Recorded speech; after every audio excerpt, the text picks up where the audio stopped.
Welcome, Dr. James Beckett, Sports Card Insights. 11 listener questions. I'm going to be a little bit more ambitious this time to try to knock out 11 in my self-allotted 15 minutes or less, which I usually abide with. But thanks sponsors, Beckett Media, Beckett Grading, Beckett Authentication, ComC.com, Burbank Sports Cards, Mike Stadium Sports Cards, Heritage Auctions, Huggins and Scott Auctions, Topps, Upper Deck, and Panini. So first couple of questions had to do with Jason Williams. He's actually one of my favorites too. Enjoyed watching him play. I didn't think I necessarily wanted him on my team, although he was exciting. Lots of assists, but some turnovers because he was an amazing passer. So first comment or question is from James McFerrin talking about Jason Williams, the proverbial white chocolate. When you're a popular player, Sacramento Kings, not a great franchise, but a great nickname, and appearing on ESPN highlights because they don't show the lowlights, they show the highlights, and Jason Williams had plenty. Now, in order to get on the highlights, you have to have the ball in your hand. So that means you have to be doing something when the focus is on you. So in football, you're either throwing the ball, running the ball, or catching the ball, or stripping the ball, something involved with the ball. Basketball, you're either amazing pass, amazing rebound, amazing dunk, amazing move. They don't show that many amazing moves of guys like on the Warriors in the heyday, how great they were at moving without the ball. It didn't make the highlight reels. Jason Williams sells terrific for me on ComC, and whenever I put up a group of Jason Williams on my eBay lots, they just go. So Sports Card Insight, if somebody has the ball and gets on highlights and has a great nickname, even when they're not in the Hall of Fame, they can be a popular player. The other was MJ Family Time Cards. Again, Jason Williams, very popular. Said he transferred from Marshall to Florida. I remember that. He went to high school around Marshall, contemporary of Randy Moss. But when Billy Donovan, this is MJ Family Time's comment that he went to Florida. The other thing is the transfer portal wasn't as big a deal then, but clearly going to a better program to get better visibility is important, especially with a really good coach that, like, I think played your position. So I was sympathetic back in the day of the movement between programs, especially when coaches left.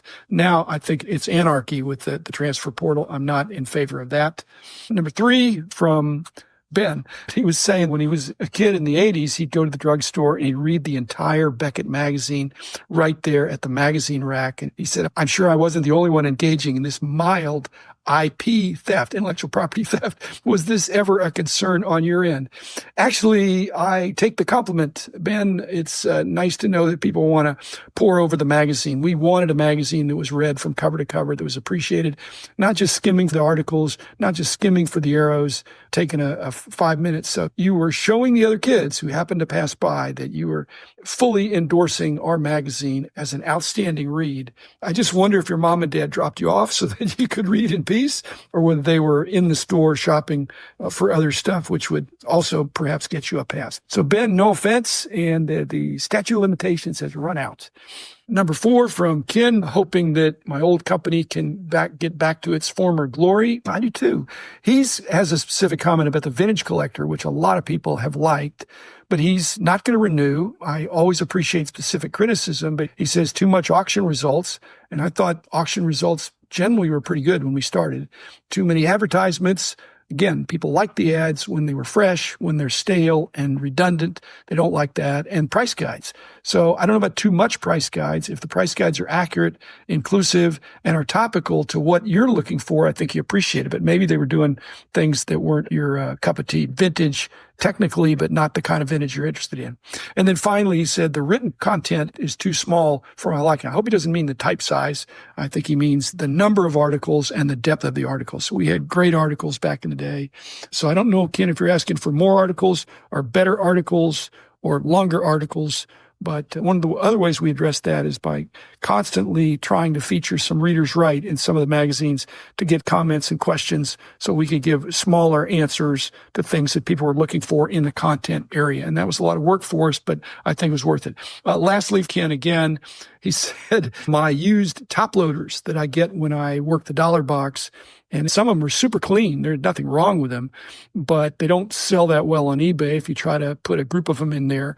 And he says, I wonder if the market for those, what will happen, the used market, if the tariff person that is going to be in charge, the new president, Donald Trump, is going to raise the tariffs like he says he will. First of all, I don't think Donald Trump is going to raise the Trumps like he says he will. I think he's going to raise them, but his typical art of the deal, I think, is that he suggests these drastic things and people get all worried, and then he settles for something that's more moderate, and the people think, oh, we dodged a bullet there, but the tariffs were raised. I don't think it'll raise so much that it affected greatly, but supplies are steady. You just got to price them right if they're used. Okay, keeping up with our new president from T-Gun 277 says that I have stage 4 TDS. LOL. Okay, I know what LOL means. TDS, I actually know what that means too, except there are two meanings for TDS, which is Trump derangement syndrome. It's like blood pressure. Your blood pressure, you've got a blood pressure problem. Is your blood pressure too high or is it too low? So if you have a TDS problem, that means you either love Donald Trump irrationally or you hate Donald Trump irrationally. My statement is, I'm saying I don't have Trump derangement syndrome. He is now our president, presumably for the next 4 years, and I hope he does a good job. I hope at the end of the 4 years, he's pleasing to both. But he's probably not going to be as good as the people that want him to do their things, but he's probably not going to be as bad as the people who are worried about him.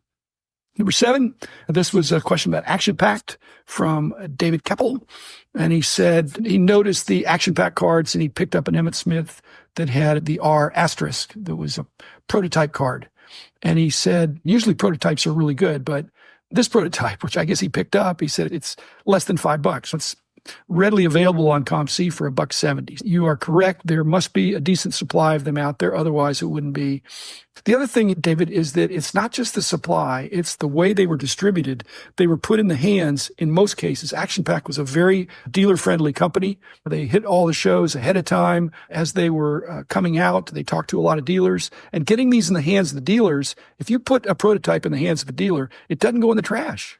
It goes out for sale. It stays in the hobby. So these weren't passed around to people that were incidental to the industry. These are people in the thick of it in hopes that they would do that. So a lot of these promos and prototypes, if they went mainly to dealers, they're still around and they're still pretty plentiful because they didn't get thrown out. So they weren't passed out at the ball game. They were passed out at some of the huge shows, some of the nationals and things like that. So like a sample, because the Action Pack is, for those of you who know, is a different kind of card. It's folded over and glued. The grading is tricky because of that, although grading wasn't an issue then. But they needed people to see their concept of a card. This was in the same time frame as when Upper Deck was coming out, which you had to see the card and see the quality to see, hey, I'm going to give that a chance. Number 8, again, from Ken. He's doubting that I'm going to agree with this, but I do. He said, if anyone leaves their cards at GameStop with some 20-year-old employee that's working part-time and still living with his parents, they bear the bulk of responsibility when something happens to their cards. Don't disagree. On the other hand, at GameStop with Nat Turner on the board now, maybe there's ample video security to where these employees, not all of whom are 20 and working part-time and live at home, but if it's captured on video, that ought to be a deterrent to employees or anybody if cards are laying around. I hope they have a system in place. But that raises the issue, what are you going to do? I'm not picking on PSA, but this is a PSA program. What do you trust more? Do you trust mailing your cards to PSA? People have heartburn about that. Do you trust submitting through a bulk submitter? Some people have heartburn about that. Do you bring it to GameStop? I think, Ken, I agree with you. Legitimately, that's the worst of the alternatives I've heard. But then the overkill to me is flying your cards to PSA, unless you live and can drive it there or see them at a show, which, again, there's an upcharge for that. But the good old U.S. mail is not so bad. They surely haven't lost 1 in 1,000 of my packages, not even that. Number 9, from Stukes, mentioned that the 53 Bowman Reese that I showed in my video, which is considered by many to be the most iconic baseball card pose ever, where he's jumping over the runner to complete a double play. He's saying that was photographed in Jackie Robinson Ballpark in Daytona Beach in 1946, when Jackie was still on the Montreal Royals and the Dodgers is before Vero Beach, so they trained together. And the only way Stukes can tell that, or anybody else, is that they could do photo matching to the background and the trees in the background or the billboards and things like that. But that ballpark is the oldest minor league ballpark still in use. Number 10, from Larry Gitlin, shocking loss of Ricky Henderson. I thought he would live long like his career in baseball. I agree. I just thought to play that long and to play well that long, And then to die before you hit your 66th birthday is a tragic loss for baseball and for those who knew Ricky. And I'm very saddened, but it's caused us to remember how great he was as a contributor to all the different teams he played on. And then lastly, from Card Alchemy, again, about Ricky. Okay, here's the thing that will divide people. His passing means no more new autographs. Okay, let me just read what he says, and then I'm going to respond to it. He says, he left us too soon, agreed. His passing means no more new autographs. Hold that thought. There's a population of about 25 PSA 10 graded rookies, but only one PSA 10 grade with a 10 autograph. I'd imagine that becomes his clear grail card. Okay, several things here. Card Alchemy, there are exceptions. And basically, there are other autographs of Ricky out there. Just because it hasn't been authenticated doesn't mean it was done tomorrow or yesterday. But there are other autographs of Ricky that are sitting in collections who were gotten in person and that the person's never needed to authenticate it. And so there's no more new autographs with fresh ink, but there could be autographs from the last 40 years. Ricky could have signed something and has not been submitted. So pop reports does not mean those are the only ones it is. That's the same thing with the PSA 10 rookie cards. There could be a flurry of additional submissions. Again, very tough to get a PSA 10. I'm not denying that, but there could be more. And there could be another PSA 10 grade with a 10 autograph. And that doesn't mean it would be inauthentic or a ripoff. One of the sponsors is Beckett Authentications, and Steve Grad and his team.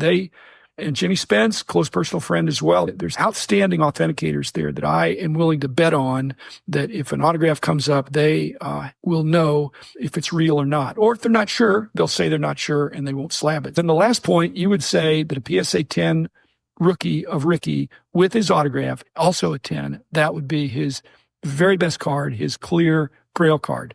Not everybody agrees with that. I agree with you, Card Alchemy. That would be the top card that I would want to have. In fact, I wouldn't even need to have a 10 autograph. I think any kind of a grade, any kind of a nice looking rookie card that's personally autographed, not to Jim necessarily, but personally autographed by the player and authenticated, I think is a fabulous card. And it's better than the card in the same condition without the autograph. For me, and for many, that's the case. For others, they do not want an autograph on there, even if it's a PSA 10. In fact, the moxie of giving your PSA 10 before it's slabbed to Ricky and putting it in front of him and hoping that he doesn't crinkle it or crimp it or bump it, and then he's got to put his autograph on there. Again, I think you'd want to do that in person. You wouldn't be sending through the mail. Anyway, that would be interesting to see. So if there is a flurry, if there's some additional population that comes up, that doesn't mean foul play necessarily. It means that caused people to look into their vaults and bring that out sooner rather than later. So, Ricky, rest in peace. We miss you. And like I said, even the card companies could have other Ricky autographs, perhaps on stickers, they could apply. And nothing illegal about it. But if they're authentic, then they're authentic. So thanks, everybody. Thanks, listeners. I enjoy responding. I was just getting behind. I've got a couple episodes here going. It'll be listener questions and motivated by your following, and I appreciate it. The man in the house of cards. The man